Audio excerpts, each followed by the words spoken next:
പ്രീസ് Lord, ദൈവനാമത്തിന് മഹത്വമുണ്ടാകട്ടെ.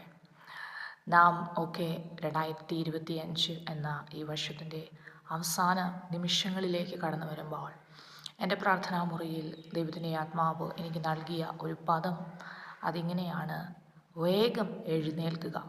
എന്നെ ശ്രവിക്കുന്ന ചിലരോട് ഞാൻ ദൈവാത്മാവിൻ്റെ നിയോഗത്തിൽ ഇപ്രകാരം പറയുവാൻ ആഗ്രഹിക്കുന്നു. 2025 എന്ന ഈ വർഷത്തിൽ നിങ്ങൾ ഒരുപക്ഷെ പല മേഖലകളിലും ക്ഷീണിച്ച് തളർന്ന് മടുത്ത് പോയവരായിരിക്കും.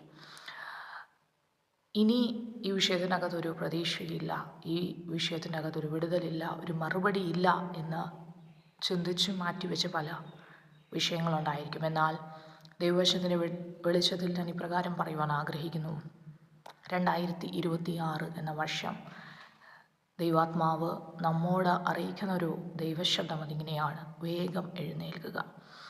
ദൂതൻ കാരാഗ്രഹത്തിൽ ഇറങ്ങിയിട്ട് പത്രോസിൻ്റെ വിലാപ്പുറത്ത് തട്ടി തന്നോട് പറഞ്ഞു: വേഗം എഴുന്നേൽക്കുക, നീ ചെരുപ്പിട്ട് അരമുറുക്കുക. സ്തോത്രം.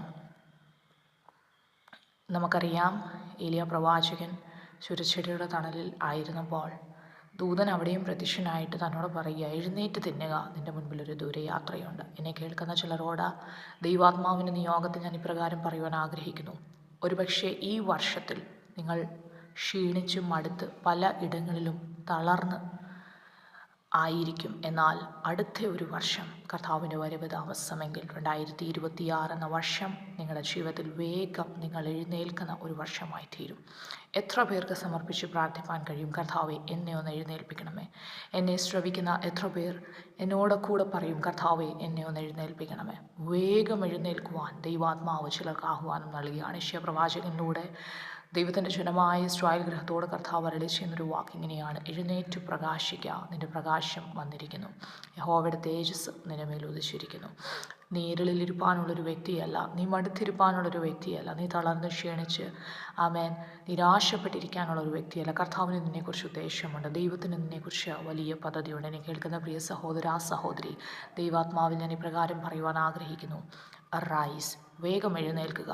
കർത്താവിന് ചില പദ്ധതികളുണ്ട്. ദൈവം ആഗ്രഹിക്കുന്ന ചില ശുശ്രൂഷകൾ, ദൈവം ആഗ്രഹിക്കുന്ന ചില യാത്രകൾ നിങ്ങളുടെ മുൻപിലുണ്ട്. അതിനുവേണ്ടി സമർപ്പിച്ച ദൈവസന്നിധാനത്തിൽ സടകുടഞ്ഞെഴുന്നേൽപ്പാൻ ദൈവത്തിൻ്റെ ആത്മാവ് നമ്മെ ഓരോരുത്തരെയും സഹായിക്കുമാറാകട്ടെ.